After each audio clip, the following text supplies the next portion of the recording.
Good morning, everyone. I just have to thank my dear friend Alex Hunter for fucking with me. I had to work all night to get my presentation up to date without any Wi-Fi at the hotel and without any Wi-Fi here either. So bear with me. This was supposed to be a talk for a small crowd because it's pretty controversial. There's a lot of people that I'm sure are not going to agree with some of the things I'm going to say here. So I got the chance to tell it to everyone. So have an open mind, think about it, sleep it through it, and then we can talk about it. So last year, I gave a talk about Aikido. I gave an Aikido class. I whacked David here in front of the whole audience. It's on video if you want to see it. And so this year, I decided that, having a conference that's called Bitspiration, it has to be inspiring. I'm not going to talk about the typical bullshit, the mobile world, Google, the Facebook. We have amazing speakers for that. So I'm just here to inspire you, to get you thinking about a different perspective, mostly about startups, about professional life, and about how to live better, which is a notion that I call the Buddhist startup. Now, why do we do startups? What is the reason why we do startups? If you ask most entrepreneurs when they start building their businesses, this is a very deep question. And in most cases, they'll go all Steve Jobs on you, and they will say, well, we want to create a dent in the universe. We want to change the world. We want to create impact. And you go like, that's fine and that's great, but how do you do that? How do you measure that? How do you measure how big a dent are you doing? How do you measure how much impact are you having on people in the world? Now, that's what we call success, that funky word. Like, what is success? If you talk with people in the US, it has a very different definition to what we have in Europe, and most especially what you have in Latin countries and Mediterranean countries about what is success, okay? So for some people, success is all about the money. The more money I have, the more successful I am. For others, it's about the fame. The more famous I am, the more success I have. They made a movie about me. That's pretty awesome. I'm the king of the mountain. You have people like this, fame. Who knows who this guy is? Richard Branson. There we go, Richard Branson. Well, kind of Richard Branson. He just does bets with owners of airlines, and he dresses like a stewardess, that kind of shit. Now, a third definition of success could be recognition. Having your face in a magazine, in the newspaper, seeing yourself in the news. But in the end, it's all about happiness. Supposedly, most people, what they're looking for is, I suppose, happiness. They think money gives them happiness. They think fame gives them happiness. They think recognition gives them happiness. And it surely does. Now, the problem with that kind of happiness is that, in most cases, it is frugal. It's like when you go in spring, and you see all these beautiful flowers, and like 2 months later, at least in Spain, we get like this amazing heat wave, and everything starts dwindling, and everything dies. Now, that's what we call the wheel of life. Okay, so life goes on, and you have winter, and then you have spring, and things get born, and then they evolve. You have summer, they kind of more or less die.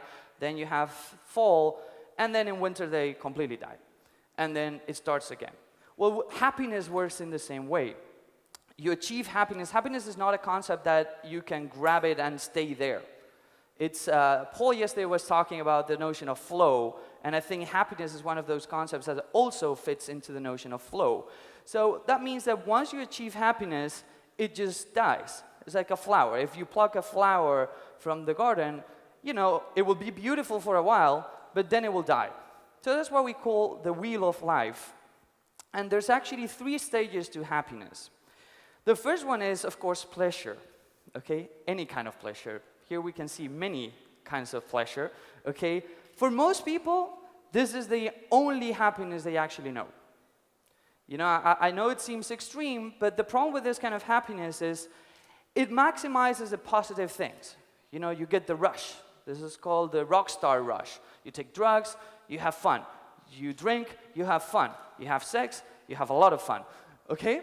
But the problem is, it also minimizes pain. You know, you're literally trying to escape from something else. And most of all, it is short-lived. You know, once the drugs wear off, you're facing reality again. Once the alcohol wears off, you're facing reality again. Once you get back home and you talk to your wife, you're screwed, okay? So this is what the tech industry has actually been doing. If you talk with anyone about what is happiness, what is success for an entrepreneur in the Valley, for most of them, this is it, you know? Raising 150 million. Or even this, going IPO, going public. And when you talk with people, I've had these discussions with people, and they go like, no, success is measured based on the amount of millions you raise. Or success is measured about how many companies in your country have gone IPO. Now, if you ask the guys at Zynga, I don't know if you know the actual current status of the company, but it's not very nice, okay? It's short-lived, and people just don't see these things. Now, the next stage in happiness is what we call engagement. This is, you know, it's much better. It takes more time. It's basically you engage with something you really love, and you acquire this notion of what we call the flow. Okay, everyone has felt this. The flow is that point where you don't really care about time. Time stops existing for you. And for those of you that are developers, this is very typical, 4 a.m. in the morning, 5 a.m. in the morning, 7 a.m. in the morning, and you just like look up, and it's like, oh, the sun is out. Like, shit, I was enjoying myself so much. Okay, well, so this actually gives us a lot of happiness, but it's okay. I mean, I won't say, this would be a nice place to stay. It's basically invigorating when you feel that, when you feel the rush of being engaged in something that you are really passionate about, which supposedly is what a lot of entrepreneurs should be doing, and you end up dancing like giraffes. You know, you wake up the next morning and you go like, oh my God, I just coded this badass stuff. You feel happy about this. Now, there is a dark side to this kind of happiness. The dark side is the 14-hour shifts that it's assumed as normal in the tech community. The dark side is working during the weekends when you should be with your family or your partners or your friends. Now, there's a third stage of happiness, which is what we call having meaning. This is what a lot of people try to achieve, a lot of people try to reach here. And it's essentially answering the famous question of, why were you born? I know it seems stupid, but think about it. If I ask you, why were you born? Why were you brought to this world? What is the one thing that you bring to the universe that's unique about you and that you really kind of get out there and people enjoy? I know mine. Took me a while. But for me, this is why I was born. Not being on the stage, but actually teaching. I really like education. All my life, no matter what industries I've touched, I've always wanted to help others. That has been my call in my life. But it's not an easy question to answer, to be honest. Now, the goal here to achieve this kind of happiness is to be bigger than yourself. It's not about yourself anymore. It's not about I, me. Actually, it's funny, when you go to dinner and you talk and you listen to entrepreneurs and you listen to people in the tech industry, if you just shut up and listen, you will hear that most of them, they talk about me, I, because me, even when they do have a team. And it's fascinating because, you know, you can really see how people think differently. Now, this kind of happiness is about transcending ourselves. It's not about us anymore. It's about creating meaning for other people. In general, this kind of happiness is mostly acquired through helping others. Helping others without seeking anything in return, which seems like an easy concept, by the way, but it's not easy at all. Most people, when they actually help others, they expect others to tell them, hey, thank you. When you help others, they expect them to return the favor afterwards. That is not helping others, okay? We always kind of expect something in return. It's helping someone else without expecting absolutely anything, what makes it really worth it.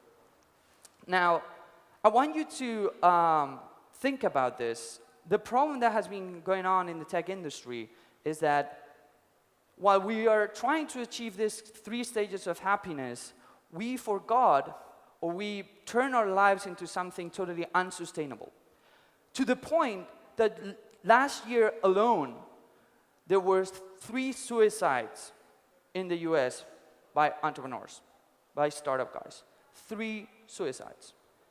The reason is because the whole society, the whole industry is basically pushing these people into 14-hour shifts, into working during the weekends, into putting absolutely everything they have into the business for the sake of making it big. And we're forgetting that we're losing lives. I'm not joking here. This is not just about, you know, you got your girlfriend left you or your partner just broke up with you. No, we're talking about human lives here. People are killing themselves. Now, I'll tell you my story. I'll tell you how this changed for me last year. I essentially got to a point where my mind snapped. By the end of the year, I was really burned out, and my mind just snapped. It got to a point where I couldn't keep going. And it was thanks to this guy. I don't know if Jared is here. Jared, are you here? He's sleeping. Too much alcohol yesterday. But this guy actually gave last year, here in Poland at e-nnovation, a very impressive talk. He gave a talk about how to run your business being more happy. And despite his, he had a slightly different implications of what he was saying, but it really touched me because it really made me think that what I was doing was wrong. That checking email on your phone every 5 minutes is wrong.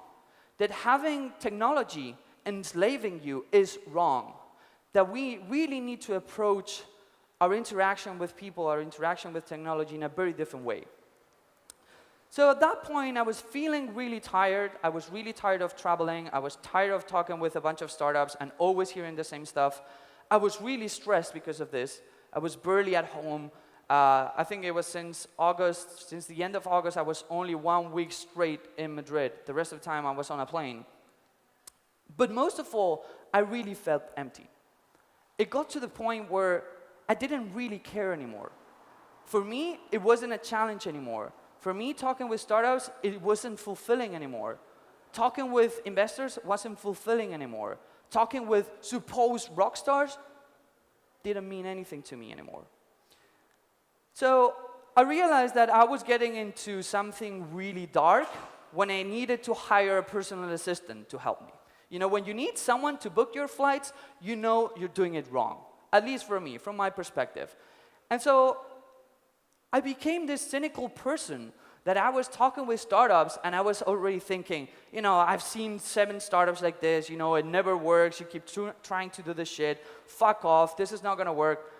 And I suddenly realized that I had become the person I always hated. I remember when I started in the startup world, looking at these guys that were really like supposedly super cool guys that knew a lot, and they were so cynical about this shit. And I remember thinking, I would never turn into one of those. I would never ever turn into one of those. And suddenly, I had this reflection, oh my God, I'm one of them. And so I said, I need to change this. So I did a couple of weeks of reflection on my year. What had I been doing? What kind of things were okay? What kind of things were really fucked up about what I did? And for me, the red flags were things like this. I remember going one day to the cinema with my wife, and we saw a guy like this. Really posh guy, acting stupid. Well, this is British, but you could say the same thing. And so I was glaring at this guy, and I was thinking, you know, why do I want to put his head in the trash can? You know, I really wanted to hurt the guy. And I was like, there's something wrong with me if I start feeling like this. And suddenly I realized that it was all about Aikido, or about doing exercise. What had happened was that since July, we had moved the dojo where I trained in Aikido. And by Aikido, you can switch it for any sport or any exercise you do. And we reopened it up again in a different location in November. So I literally had 3 months, nearly 4 months of not doing any exercise at all, not doing any Aikido at all. That for me was something really important for my life because it gave me a lot of balance. So I realized that this stupid thing, this being 3 months without my exercise, was actually putting me on an edge. It was pushing me to the edge of wanting to hit people. I said, like, what is going on? What is going on? I felt relationship strain. This is not my wife, by the way, if you ask about it. And I was really straining my relationship. It never got to a really bad point, but traveling that much and trying to keep a family balance is really hard. It's really, really hard. So it got to a point where I decided in early January to change my life. I say, you know what? Fuck you, everyone.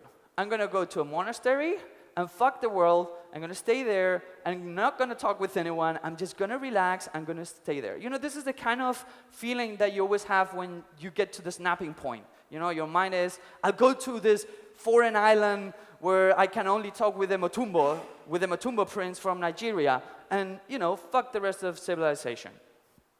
But then I realized, well, this is harder than it looks. And one of the things that I want you to understand is changing your life is not something that happens overnight. It's not something that goes in dramatic. You always are standing on the shoulders of someone else. And in this case, I was standing in the shoulders of a lot of feelings and a lot of concepts that I had been dealing with, that I had been thinking for quite some time. So it was more of a catalysis than actually finding some new concept that changed my life. And so it basically crystallized last year, and I started changing. The first thing I did was no more trips if you don't pay me. I know this seems stupid, but for all of us that we are in conferences, in most cases, they pay you the flight, they pay you the hotel, but they don't pay you any money. So you literally come here, quotes, for free. So I realized that the only way I could actually stop traveling was by asking people money. Because, you know, when you ask people for money, they will go like, we don't have, so you don't fly. And it was easier for me to have them tell me, we don't have any money, so you don't fly, than actually having to say, no, I don't want to fly. Now, I really learned how to say no. You know, Steve Jobs said this, focus is all about saying no. And this is really hard. When you're, you know, on your prime time and you're starting to get into this community and everything is bright. And in this case, in Poland, the community is growing. It's very early stage, as Andrew was saying. And so there's a lot of excitement. There's a lot of things going on. And so it's like saying no to all these events, saying no to this conference, saying no to talking with this guy. It seems like ridiculous. You know, you have to do it. But it gets to a point where if you want life balance, you need to start saying no. And in the same way, you also need to start learning when to say yes. The problem when you say no is that suddenly you become this kind of diva, where it's like, no, if you don't pay me, I won't go. And the fact is that sometimes you really need to go. Not for the sake of the money, but for the sake of helping others. And so you also need to learn when to go, when to say yes to a thing. Despite the consequences that's going to have, despite knowing that you're going to spend 3, 4, 5 days, that you're not going to work, despite all that, you need to say yes. But most of all, for me, was about seeking for more meaning. I was seeking for something that was deeper. Funny enough, I found it in something that if you asked me 10 years ago, I would say you are crazy. I found it in Buddhism and Zen concepts. And it wasn't a coincidence that that was there. I had already been dabbling with those concepts. I was doing Aikido, which actually is probably one of the most philosophical martial arts that basically uses a lot of Zen concepts. And so that was really dragging me beyond the martial arts, beyond the actual physical strain and physical exercise. It was drawing me towards all these concepts, all these Asian concepts about life balance, about life, about health. And I was like, okay, this is interesting. This is something new. There are no investors in Zen. There are no startups in Zen. There is no IPOs in Zen. And I said, this is fresh. This is new. I can do that. So I structure my change in 3 dimensions. I started doing three big changes within my life. The first one was in my health. I wasn't by any means fat, but I felt fat. I felt that I wasn't really that healthy. I hadn't been exercising that much. So one of the things I did was I asked Santa Claus to get me the Wii scale from Wii Things. I thought, you know, if I can measure my weight, maybe I can start, you know, as a good engineer, I can start tracking my metrics with my dashboard and get the weight down. So this is a real graph. That's the beginning of the year. I was weighing 76 kilos, and 3 months later, I was weighing 68. So I nearly dropped 10 kilos in 3 months. And without doing anything, don't get me wrong. I didn't go on a diet. I didn't do any crazy things. Just by looking at the scale. Just by looking at the number every morning, having the scale coming, telling me back, you ate some chips yesterday. Too much fat, man. You're screwing your weight. And it's a fucked up scale. If you want to lose weight, use this kind of thing. It works. The other thing I did was I stopped eating rubbish. Okay, I stopped eating things with a lot of fat. And I'm sorry, Robin, this is typical Belgium thing, but I stopped drinking that much. I mean, I still drink, don't get me wrong. People here keep trying to get me fucking drunk. I've learned my lesson. Been coming here for 4 years. I know how to drink, how Polish run this thing. So it's not going to happen. But that being said, I stopped drinking that much. I stopped eating trash food. I'm not saying fries in Belgium and trash food. Don't get me wrong. Respect, man. And most of all, I started training and running. You know, like a year and a half ago, we had this kind of competition from Intermon Ox Farm, which for those of you that don't know, it's a pretty big NGO. And they were doing this challenge that is called the Trail Walker Challenge. It's essentially a 100-kilometer walk that you have to achieve with a team of 4 in under 32 hours. And so a friend of mine, one of my partners said, okay, we're going to do this. And I was looking at the trail and I'm like, are you kidding me? Do you even know how hard it is to walk 100 kilometers in under 32 hours? Oh, wow, we'll train, we'll do this stuff. So we started training. I started walking everywhere in Madrid, which is actually nice. In Europe, you can walk to the cities, around the cities. And what happened was that, you know, I started training in Aikido again. So instead of taking the car, I started walking to the dojo to train. But it was winter. It was November. So it was fucking cold. So I said, like, it is so cold that, you know, I'm going to start running a little bit, you know, just to get a little bit more of heat. And so I ended up running. And now, even though it's summer, I keep running. Okay, I never thought I was going to end up running. But things like Runkeeper actually help motivate you to do this kind of stuff. One of the biggest changes in my health was the search, the seeking of nature. I know it sounds weird, but what I started feeling is that my body, my mind was craving to go to the mountains. My body was craving to go to the sea. My body was craving to just walk in a green park. Even that stupid thing was really changing the way I thought. And so I started seeking green, which, if you live in a big city, is actually kind of hard to find a green spot in the city. And so, but it was kind of my thing. You know, I would go out and I will try to find a new park, a new green stuff around my area. And so I started walking. Even when I didn't go to the dojo, some days I say like, you know, 7 p.m., there's still light. I just go and take a walk. And while I was walking, I started exercising the powers of observation. And I'm going to throw you a question at you. How many of you go either walking or on a bike or biking to their work? Raise your hand. So half of you, more or less. Okay, for those of you that walk from home to your job, do you even realize where you're walking through? It is an amazing question. When you actually think about it, you suddenly one day you walk by and you go, oh, this shop is new. And it's actually not new, it has been there all the time. But you didn't notice. And you walk through a park and you go like, oh, this tree is new. It's like, no, it's actually been here all along. And it's fascinating that we walk around our lives without really seeing. When people tell you, no, I'm watching. No, you're not. You're actually not watching. Watching takes a conscious decision of observing what you have around you, of observing the beauty you have around you. There's this saying that they say, if you have someone that's really annoyed and angry at the world and you take them to the most beautiful spot in earth, they're not going to enjoy it. But if you take someone that really observes, that's really calm, that really enjoys life, you can take them to the worst place in earth and he will smile and he will enjoy it.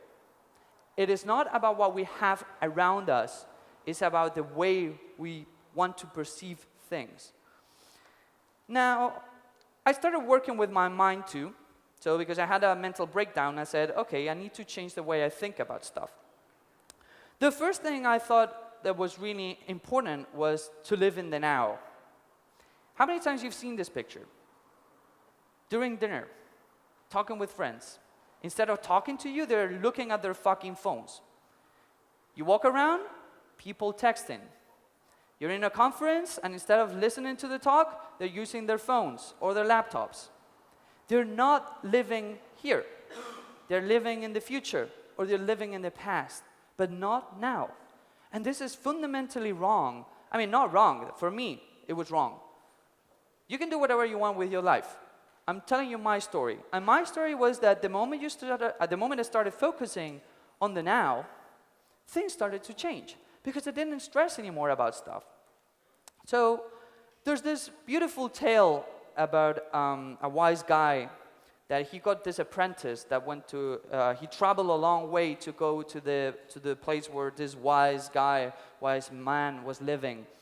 And the apprentice asked him, so how long is it going to take me to be as wise as you are? And the wise man told him, it's going to take you 5 years. And so the apprentice asked him, and if I work all day and every day? He said, well, it's going to take you 10 years. So the apprentice went like, what? And he said, and if I work all day and all night, how long is it going to take me? And he said, well, in that case, it's going to take you 15 years. And the apprentice went like, what is wrong with you, old guy? And he said, how is that even possible? And the wise guy said, well, the thing is that you cannot reach your goal if you have one eye looking forward and the other eye looking backwards. It's really hard to reach your goal if you're trying to see what you're going to achieve. It's not how it works. There's another tale that has to do with living in the now, which you most probably will relate to this much better, which is there was 2 Buddhist monks, and for those of you that don't know about the religious part of Buddhism, they're not allowed, in some countries, they're not allowed to touch women. And so these 2 monks are walking, and they're trying to get back to the monastery, and it's an old senior monk and a really recently ordinated monk. And they reach a river, and at the river they see this woman trying to bridge the river. So the old monk grabs the woman, walks through the river, and puts her on the other bank. And they keep walking. Yeah, they keep walking for 2 hours. They reach the doors of the monastery, and the younger monk turns around, like in an exasperation. He looks at the old monk and he starts yelling at him, and he goes like, how could you do that? You touch a woman. They don't know what they're missing, but either way, you touch a woman. He was really angry at the old monk. And the old monk looks at him and he goes, why are you so angry? He's like, why? Because you've touched a woman and we're not allowed to do that. And he's like, well, you know, things happen for a reason. She needed to cross over. I helped her. But the fact is that I dropped her on the other side of the river. But you've been carrying the woman for 2 hours until now. And this is something that happens to us every day. Something happens in our life, and we keep thinking about it and roaming about it. You know, fuck it off. It happened. You cannot do anything to take it back. It just happened. So why are you still thinking about it?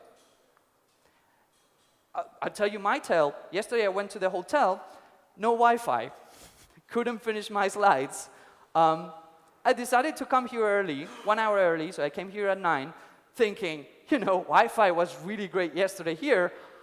no Wi-Fi here either. So I said, like, you know, karma is fucking with me here. It doesn't want me to use the internet to finish my slides. So I use previous pictures I had, so bear with me. But you know, it happened. I couldn't fix that, but it is life. Now, think about this. Do not think about what's going to happen tomorrow. And do not think about what happened yesterday. Think about what's happening today. Enjoy what is happening today. That being said, this doesn't mean there are no goals. This is what people get very wrong. It's like, oh, so you're not thinking about tomorrow, so there's no goals for you. No, there are goals. I just don't know when I'm going to reach them, but there are goals. I'm just not going to dwell too much on what exactly am I going to do tomorrow.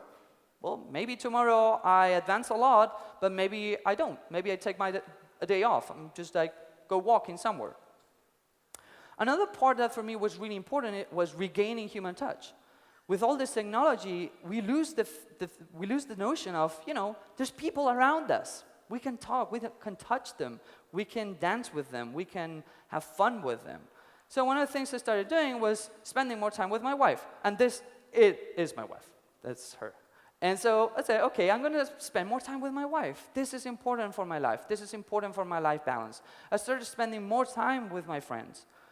You know, I have a lot of friends, and it's hard to be with all of them, but I try. I really try. And it was different. It was cool. It was fun. It got to a point that I started thinking, you know, fuck the time notion.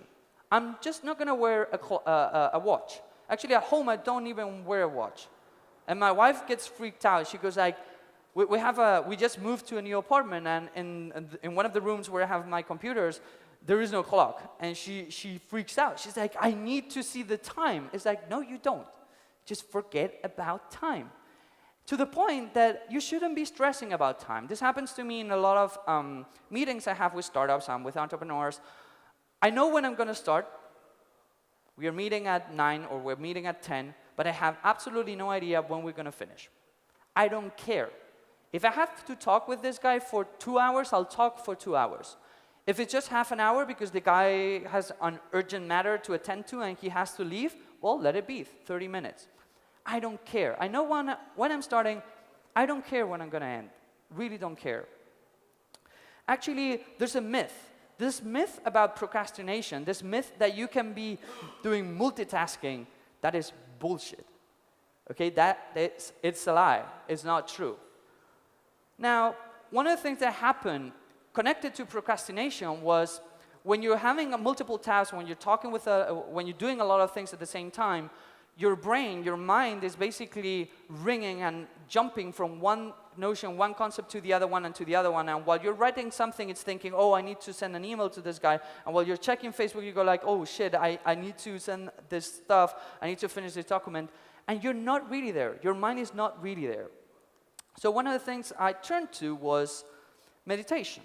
The problem with meditation is that people have a fucked up notion of what meditation is. Now, when you talk about meditation, it's always the same. People start thinking of religion. You know, oh, religion, that's what people do in religion. They meditate. Well, it's actually not true. Meditation is a practice, and it's a physical practice. And you can do it if you do religion, or you can do it if you, like this girl, you're doing yoga, or you're doing exercise. Actually, when I do Aikido, we meditate, not in the sitting position, but you actually meditate while you're doing the practice. The thing is, the brain is a muscle. Most people do not exercise it, but the brain is a muscle. The more you exercise it, the stronger it gets. And this is true. There was this guy that's called Ramon y Cajal, which I'm fellow Spaniard, one of the few Spaniards I'm pretty proud of, and he said this. He said, your brain is like a muscle, which means that if you exercise it in the same way you go to the gym, it will get stronger and it will get more flexible. Now, the problem, again, with meditation is when you talk about meditation, people have this image in their head, you know? You go all zen on people, and you have to go to a lake, and you have to stay there and do this kind of posture and stay there while water drips in on top of you.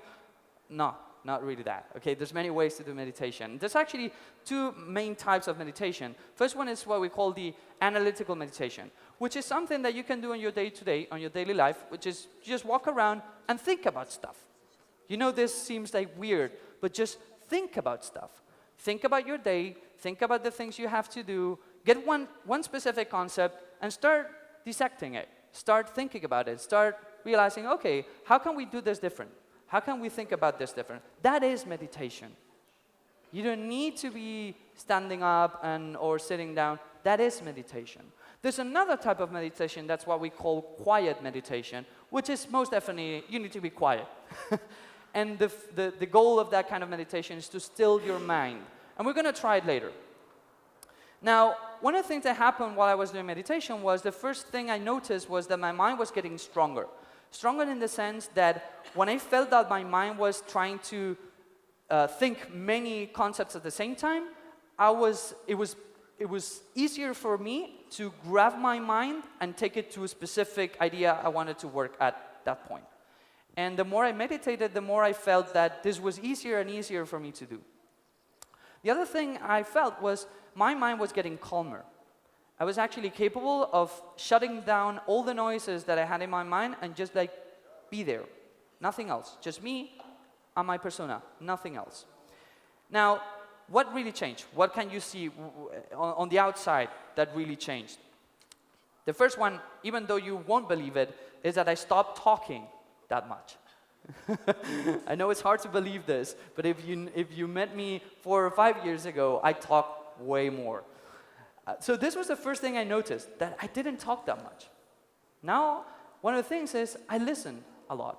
Just stay there, shut the fuck up, and listen. Listen to what others are saying, but really listen. Listening is not about thinking what you're going to say to the next guy while you're having a discussion. You know, most people say, no, I'm listening, but this is what I want you to understand. No, that is not listening, okay? The other thing I saw was that my body started being that jumpy. It's fascinating that you can see what the mind state of someone is just by the way they move, the way they are around you. And for people like me that we are extremely nervous and extremely active, this was especially a big issue. You know, I was talking with someone and I was like, yeah, because blah, blah, blah. And now I can feel that I don't move that much. You know, I'm sitting down and I'm just like, when I see video recordings of me now and I compare them with recordings from 2 years, 3 years ago, it's night and day. It's so different. You can really see the difference on the outside. The fourth thing I had was observation powers. I started becoming the fucking mentalist.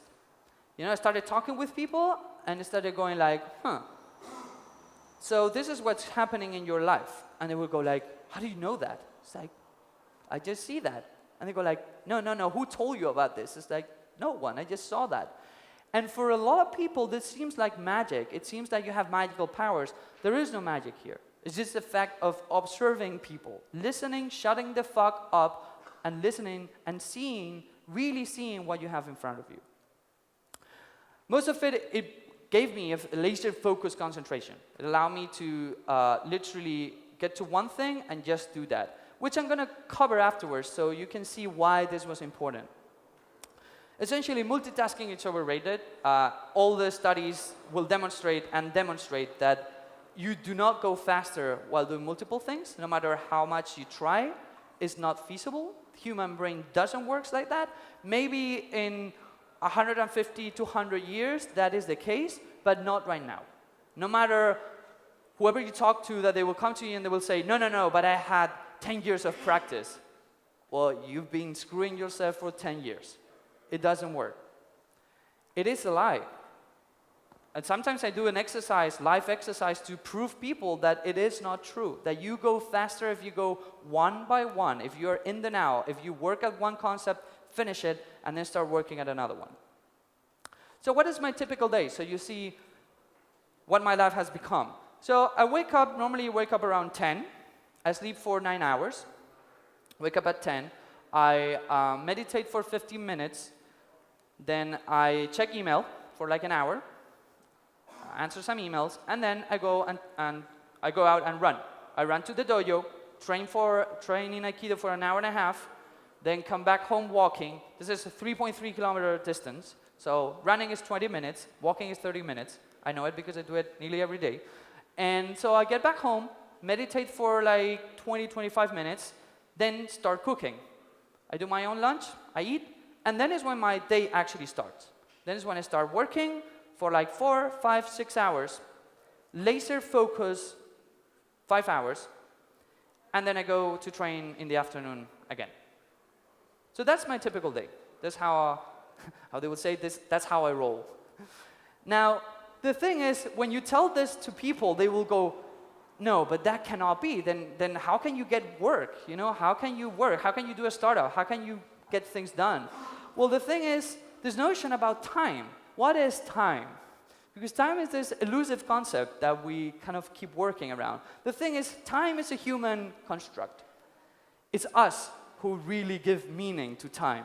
Nature doesn't give a shit about time. Okay? The universe doesn't give a shit about time. It's a measure we put in ourselves to be capable of handling the concepts we have around us. But the problem with time is it's relative. As with most things, you may think that you have a problem until you have this kind of issue. Well, time is the same. It is relative. It is flexible. It extends. It's not a matter of how many hours do you put in. It's a matter of what is the quality of the hours that you put in, which is very different. So time, it stretches in the same way you need it to stretch. Now, this is a curve that a lot of people have never seen, which is, you know, when you change something in your life, most people expect it to be, you know, the red line. It will get better immediately. That's not the case, you know? The first thing that happens when you change something in your life is that it goes to shit, okay? And you lose a lot of your brain power while you're doing that.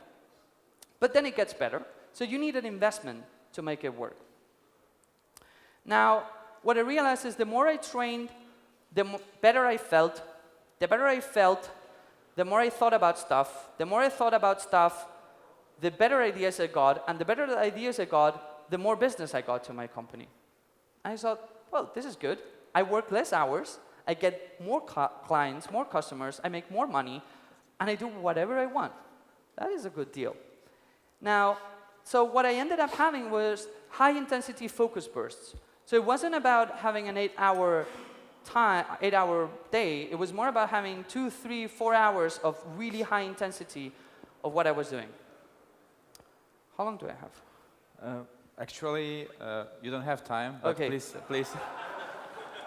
That's right. He's getting me nervous. The fact I was looking on my mobile and I forget to finish your lecture, so. Okay, I'll finish then. Very quickly. This is what we call karma. And for a lot of people, karma is like this weird concept. But for many, if you want to put it in a scientific frame, it's what we call the chaos theory. It's a butterfly effect. Karma is the butterfly effect. So the better you treat people, the better the universe treats you. If you fuck with the universe, trust me, the universe is going to fuck back at you. And it's much stronger than you are. Now, how do you apply this to a startup? Most startups will be thinking, you're full of shit. You know, you cannot do a startup while doing all those things you keep saying you're doing. We need to deliver. You know, we need to make money. But we can choose. We cannot choose to not make money and not deliver. Well, truth is, you can choose. This is a graph I love. This is very simple. You can actually ask yourself this. Are you happy? Yes? Keep doing whatever the fuck you're doing. That's good. It's good for you. You're not happy? The question is, do you want to be happy? You ask people, are you happy? No, I'm not happy. Do you want to be happy? Not really. I want to keep doing whatever the fuck I'm doing. It's like, okay, you're stupid. Okay, so it is very easy to change. It is very easy. You just need to have the willpower to do it. Now, things that you can start doing. Live with less. This has actually been a trend. Malik from GigaOM has been talking about this extensively. There's a lot of people that keep talking about this. When you live with less things, you are happier. Smile more. I know it sounds ridiculous. I know it sounds like unicorn-like and happy bear shit. But it is true. The more you smile, the more people smile at you, and the happier you are. Okay? Be positive. Most people will go to bed thinking, you know, this is not going to work, this is going to be bad, and it is bad. If you go to bed thinking, you know, it will work. Yesterday when I went to bed, I thought, no Wi-Fi, no slides. How am I going to finish the talk? I said, well, I'm going to be positive. I'll find a way to finish it. To be honest, I'm wondering why with this slide you are talking about going to bed. I won't tell you. Now, This is a very Buddhist concept. Your mind creates the world. If you think that it's going to go bad, it is going to go bad. If you think it's going to go positive and it's going to work, it is going to work. And this is very true. Actually, the world gets created twice. Once in your mind when you imagine it, and another one in real time, in real life. Now, how do you apply this kind of funky notion of karma? This is easy. I know it sounds ridiculous. Be nice, be humble, be honest. How many people do you know that are fucking mean at you? That they are not even telling you good morning? How much does it cost you to put a smile and say, hey, good morning, have a nice day? Is it that much? Is it that hard to do that? Is it that hard to be honest and say, you know, you're full of shit. This is not working. It is not that hard. Karma will reward you. Actually, what goes around comes around. When you treat people good, in a good way, they will come back and treat you right. Actually, in most cases, your customers know. You don't know how they know, but they know. I've had people in the company of my wife, they go to the shop and they go, you know, I don't know what is with this place, but there's this good vibe that you get here. This is all the customers that get into the shop. They go like, there's this good vibe. And my wife was trying to figure it out, and she said like, maybe it's the music, maybe it's the smell. And I said like, no, it is you. It is your team. It's the good vibes that your team produces. People can see this. They can actually feel this stuff. So then again, live in the now. Stop thinking about what's going to come tomorrow. Live here and now. Forget about crazy deadlines. Deadlines that you cannot achieve. You're just going to suffer from them. Just let it go. You're going to end up handing that late. Let it go. It's the way it's going to happen. Things happen for a reason. You know, the internet didn't want to work for me. Happened for a reason. You know, I had to reuse some of my slides. Well, whatever. Most importantly, sleep well. Most people think it's not, you know, you cannot rest, we have to work all weekend. Sleeping is extremely important. You need to have time to relax, time to just enjoy life. Have fun, go out with your friends. Get time to think. Walking around the place, thinking about your stuff. How many times you talk with someone in your company and you go like, the thing is, we should stop. We don't have time to think this through. We should have like 2 days of thinking about what we're doing. This is extremely important. Have time to think. Monotask. Forget about multitasking. It doesn't work. Monotask. You will achieve more things doing one by one. Things one by one. Finish what you're doing, start another thing. Finish what you're doing, start another thing. Finally, I was going to do a live demo. I don't know if you leave me 5 minutes.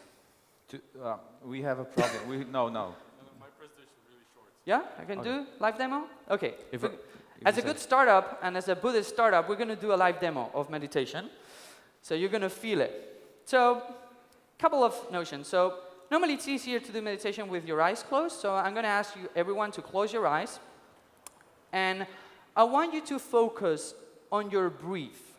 And some people will go like, breathe, what the fuck are you talking about? Okay. Well, the fact is, as I was saying before, we don't observe the things we have around, and we don't realize that we breathe every day. So focus on your breath, focus on the tip of your nose. Close your eyes and start thinking about the tip of your nose, and start feeling the air coming in and coming out. 1, 2. Feel the air coming in, coming out. Coming in, coming out. Now, to help you with this, every time you breathe in, you're going to count 1. Every time you breathe out, you're going to count 2. You breathe again, you're going to count 3, all the way to 10. When you reach 10, you reset to 1 again. Now, I want you to keep doing this. And I want you to just focus on your breath. Just focus on the count. And try to see how your brain is starting to think about other different concepts apart from trying to count. This is how your brain works. It is so hard to just focus on counting. 1, 2. 1, 2. Now you're thinking, shut the fuck up. 1. You see, the people that are laughing are not really focusing on their breath. 1, 2.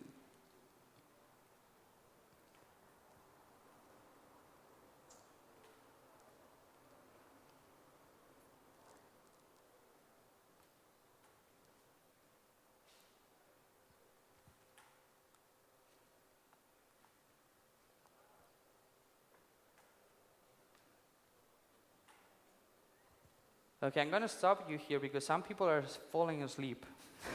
This is a problem with opening your eyes while meditating. Is that if you don't open your eyes, you're going to fall asleep. But did you start feeling how your brain starts jumping from one concept to the other one?